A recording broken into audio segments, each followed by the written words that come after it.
it would also help. My question to you is, you were present on the Jinnah Avenue, which is a several kilometer long road. Where were you at the time? What was happening? And what you saw? This is what my question to you is. Okay. Assalamu alaikum, Moeed. And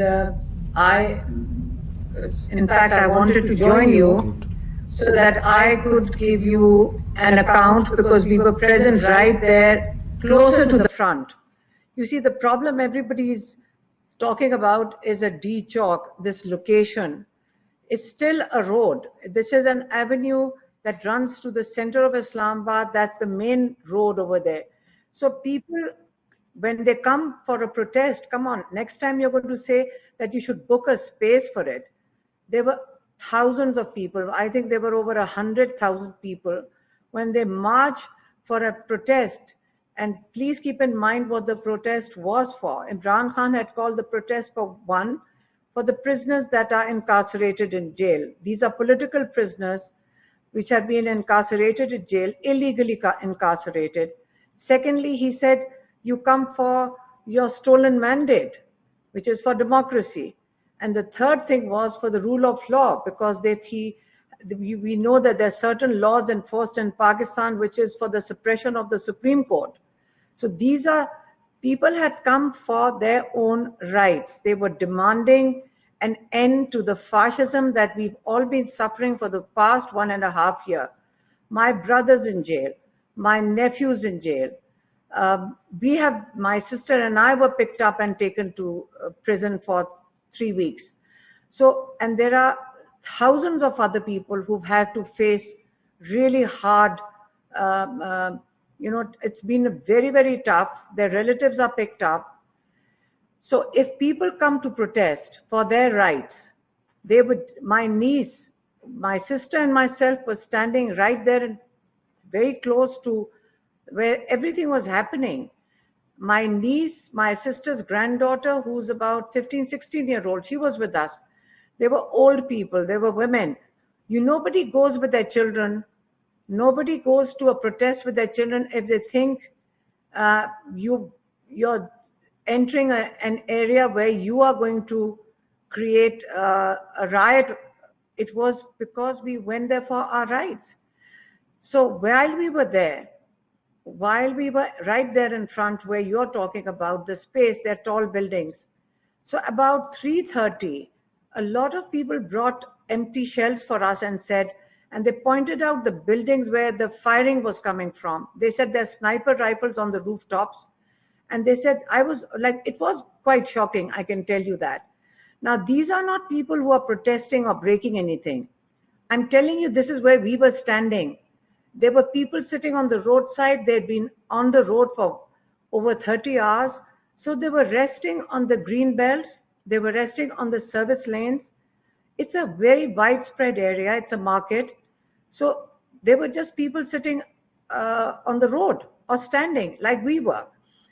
So when you start firing, whether it's 1 bullet or whether it is 2 bullets, just explain why would you fire into a crowd when they are only sitting over there. It is a protest. So the crime now is that you cannot protest or ask for your rights. That is the crime that was committed that day.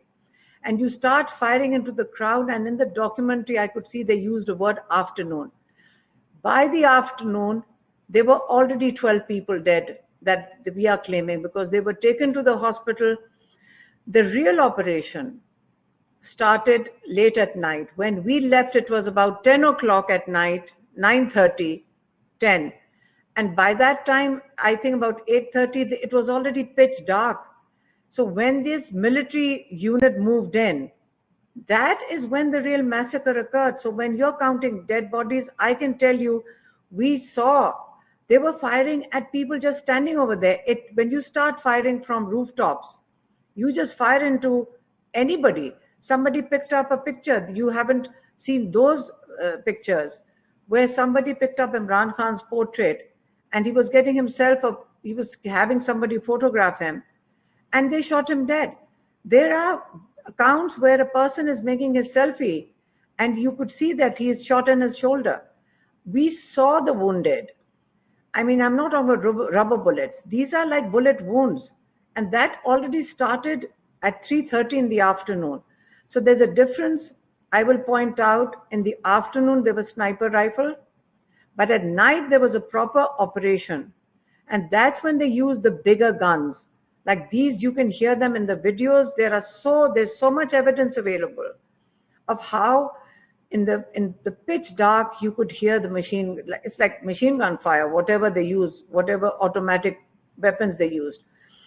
The question remains, why were people fired upon? Was it to make them create a atmosphere of fear? Let me point out that these people, when they came out, we were walking down one of the main avenues, which we call Srinagar Highway. We were with them all night.